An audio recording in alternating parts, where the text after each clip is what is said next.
terima kasih yang klik video ni, yang tekan video ni dan nak tengok video ni. Terima kasih banyak-banyak. Terima kasih juga yang pernah tengok video-video sebelum-sebelum ni. Terima kasih banyak-banyak. Tak tengok lagi video-video sebelum ni, boleh tekan dekat atas ni ataupun dekat bawah ni. Saya sediakan link playlist Naramai koleksi video produk-produk yang saya guna dan saya pakai. Bolehlah tengok, bolehlah beli, nak beli. Okey, untuk kali ni saya ada vacuum. Vacuum ni dia berwayar lah. Wayar dia guna wayar plug 3 pin. Kabel wayar pun panjang juga. Sesuai lah untuk guna di dalam rumah tu, sesuai. Okey, bentuk vacuum dia macam ni lah. Dia ada tempat handle pemegang yang macam ni. Okey, untuk kat bawah ni dia ada tangki simpanan habuk yang kita sedut tu lah. Ni nak buang dia pun, kita buka je kat sini macam ni. Dalam tu dia ada penapis. Dia ada lagi satu ruang, jadi kita boleh buka yang macam ni. Kita tekan. Jadi kita boleh buang juga habuk melalui kat bawah ni. Okey, dapat sekali dengan batang penyedut habuk yang macam ni. Okey, batang ni bukan macam ni je tau. Kita boleh laraskan dia. Kita cuma tolakkan ke atas. Okey. Kita boleh adjust kita nak kepanjangan yang macam mana.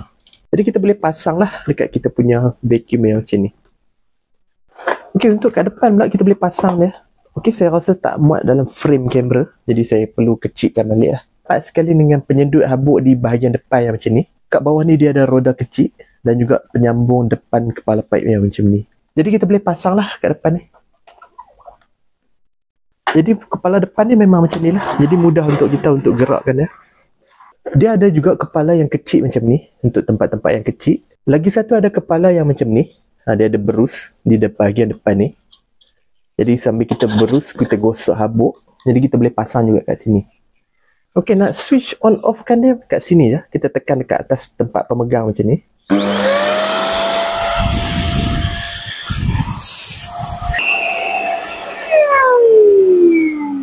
Jadi mudahlah nak guna vacuum yang macam ni.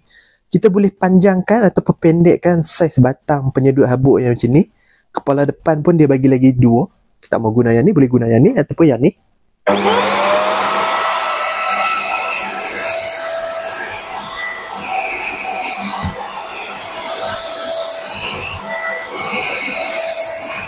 Jadi mudahlah kita nak gunakan dia. Jadi kita nak gerakkan batang pipe ataupun vacuum yang macam ni. Sebab dia boleh gerakkan ke kiri, ke kanan, ke atas dan juga ke bawah.